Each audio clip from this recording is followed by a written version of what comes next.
Hey everyone, and welcome back to another video. So today I'm going to be running through Black Rook Hold with you. Now I actually did this instance run last night, and one of the first things you'll notice is that we're actually doing it with 4 players. Right now it wasn't exactly tuned in a state where it was particularly hard, and I'm also doing it as a Demon Hunter. So to start off, we've got this trash which is multicolored. It wasn't particularly challenging in any way, but it was a good idea to kill the purple one first because that was a spellcaster. Now, one of the most interesting things that came through with this video is just how the Demon Hunter plays, and I'll intersperse my thoughts in the more downtime parts of this video, but suffice to say, they don't have a very good rotation. They've got a lot of individually cool abilities, yes, but the rotation overall feels like it's extremely lacking. I mean, bar a few cooldowns, it's essentially 2 buttons. Anyway, we're moving on to some more trash here. Once again, you can see we're killing those purple guys, and I just did an I-beam there. So I-beam, as you can see, does a whole bunch of damage. And if you're curious about the numbers that are going on, I had 1 million health here. And tanks, I think 1.5 to 2 million is what the tanks are rolling at. So you definitely are going to be having a lot of health in Legion. We are scaled up to level 110 here. I was level 102 at the time. And what is rather interesting is that when I was scaled up, I was able to access the additional Demon Hunter talents all the way up to level 110. I assume that's not something that would stay in for the whole game. It's got that kind of hewn from rock look, which you could almost say is a little bit like parts of Shadow Moon Burial Grounds, though it definitely does have a very Night Elven feel to it.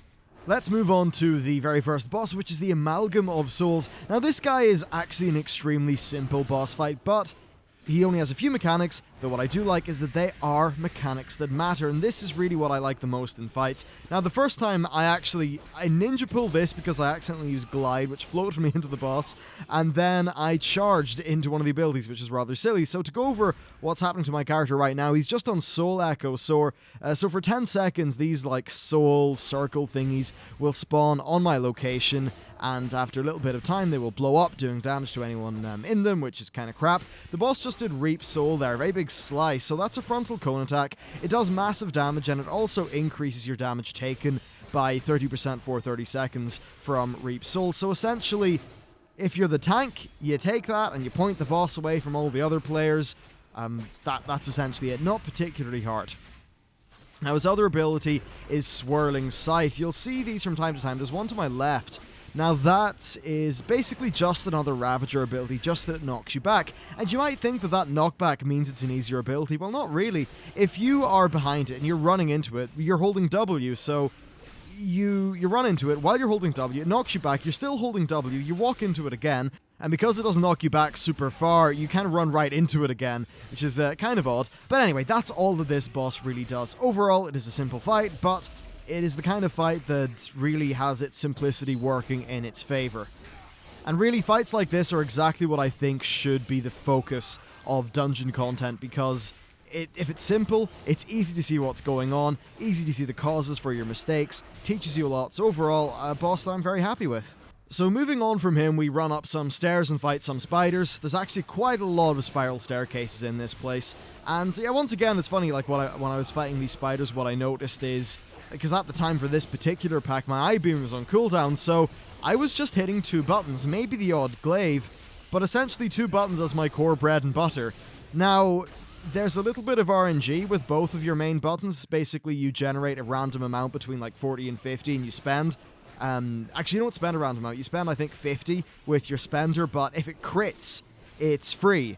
And I think Blizzard think that RNG is enough to make those 2 buttons fun. Honestly, it isn't. So moving on to this trash here, I really just wanted to show it because you've got those archer people, there's one of them to my left. They do a shoot ability from time to time, which essentially does a frontal cone, which I found was doing a good little bit of damage to the members of our group. Still, though, the trash was very easy to kill, and you can really just see, like, perceptibly how much damage I do when it comes to my I-beam.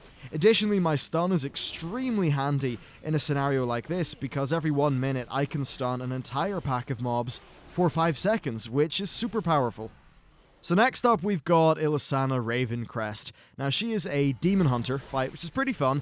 She does a few abilities and overall isn't super powerful. So her first thing is Vengeful Shear. This does very heavy single target damage to somebody and increases damage taken by 15% for 25 seconds. if active mitigation isn't used. That's your main tank ability. Basically, if you are the tank, use your active mitigation and you'll be just fine. This is on normal mode, so I imagine that would be more than 15% in, say, heroic or challenge mode. She then does Dark Rush. This charges at a player and leaves behind a trail of fire. I found that Dark Rush doesn't exactly go in a straight line.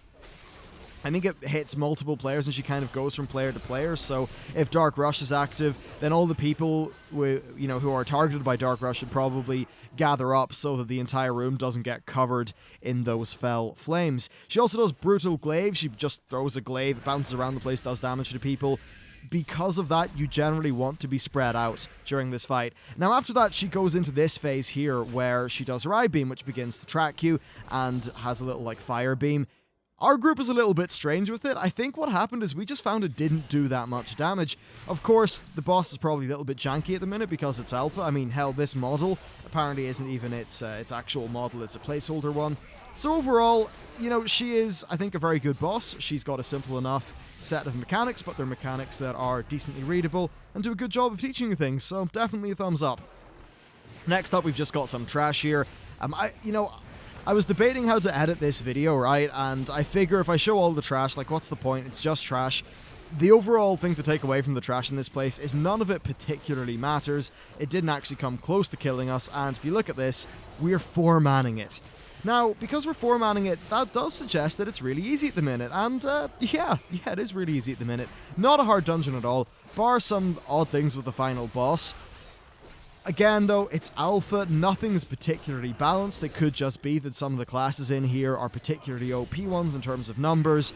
There's no real point in saying whether this is unbalanced at the minute. It's just about whether the boss mechanics are fun, and for the most part I think they're in a pretty good state. Here's just some other mobs who are killing some Burning Legion demons, which is a bit of a prelude to this boss here, Spite Smash. So, what does he do? Well, first of all, Earth-Shaking Stomp. He stomps the ground, it hurts everyone, knocks them back. Simple enough ability. He also does Hateful Gaze. Now, this is the most interesting one, in my opinion anyway. There you go, a stomp just went off, blasted us back a little bit. So, he looks at a player, then he charges in their direction. The first player who he collides with takes massive damage and takes 100% more damage from charges for the next 60 seconds. So what that means is that if it hits or targets the same person twice, somebody else is going to want to stand in front of the boss so it hits them instead of the player who's got the debuff. Fair enough, that's a decent little mechanic. Next, we've got Brutality. So he gains Brutality whenever he does a melee attack. Basically, his rage bar increases, and when his rage bar gets to 100, he does a really big single target attack that causes the target to take 100% damage for the next 10 seconds. I think quite obviously that is one that the tanks are going to have to deal with. And really, it just comes down to how that's balanced. If you're a healer, it also is going to mean that after he does that attack, you'll have a stressful little bit of time. Next, we've got Call of the Fellbat. That just causes Fellbats to shoot puddles of goop on the floor. You can see that going on now. It's not really a problem. I thought this was a fun enough boss, though. Like, nothing crazy from a DPS perspective, bar that charge that he does.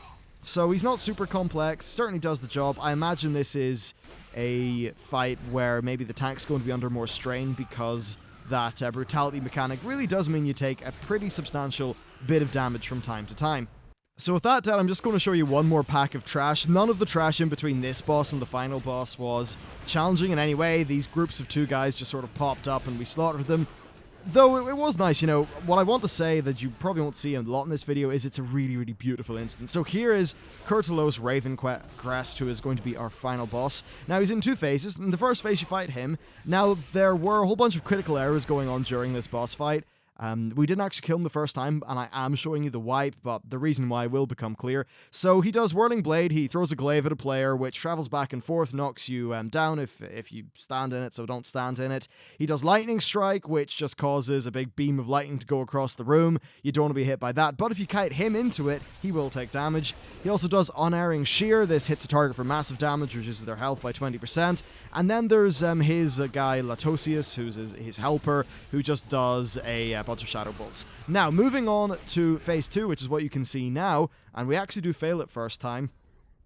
Latosius turns into a Dreadlord, and Ravencrest gives you a 300% buff, which is quite nice. There you go, you can see we're dead. But here we are in the actual attempt. The reason why I show the first attempt is because if you look at the top right, I actually still have the 300% buff. It didn't get removed whenever I died. Now, the crazy thing about that is that it actually stacked with me getting the buff for the second time, meaning we all had about 15 million health for this last part. And let's just look at phase 2. So, in this phase, Kurtalos dies and gives you a buff for like 300% HP, damage, and healing. A few abilities do happen though. We've got Cloud of Hypnosis. Standing in this puts you to sleep. Taking damage will break that effect. There is Shadow Bolt Volley. The Dreadlord, that is, launches Shadow Bolts at everybody, and then there's Dreadlord's Guile, where he splits into multiple copies and does that line attack that you saw from phase 1, so you just don't want to stand in the line. It's a pretty simple boss overall, and at the very end, it's just a matter of killing him before he kills you. Unfortunately, I did have a critical error during this, which means that I didn't really get to see the entire fight. I missed a little bit, but you've seen all of every phase, essentially, in this video. I thought it was a pretty decent fight, honestly. Nothing super special, but it's solid enough. I would have liked maybe Kurtalos' actual abilities to be a little bit more pronounced. Anyway, here you go. We're at the very end. We've defeated the boss. I had a critical error, which kicked me out of the game.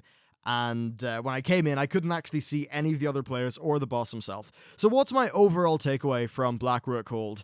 I think it's a really, really good dungeon. The last boss is cool if, maybe he's not the most interesting boss ever, but he's still pretty cool. The first few bosses are really solid though. They teach good mechanics, they're nice and clear, and there's a decent amount of causality with their abilities as well. Overall, I'm very impressed for what this is like on normal mode. A little bit concerned about the current difficulty, but as I said, it is alpha and that stuff will be polished up. So that's it for me, guys. Thank you very much for watching the video. Hope you enjoyed it, and I will see you next time.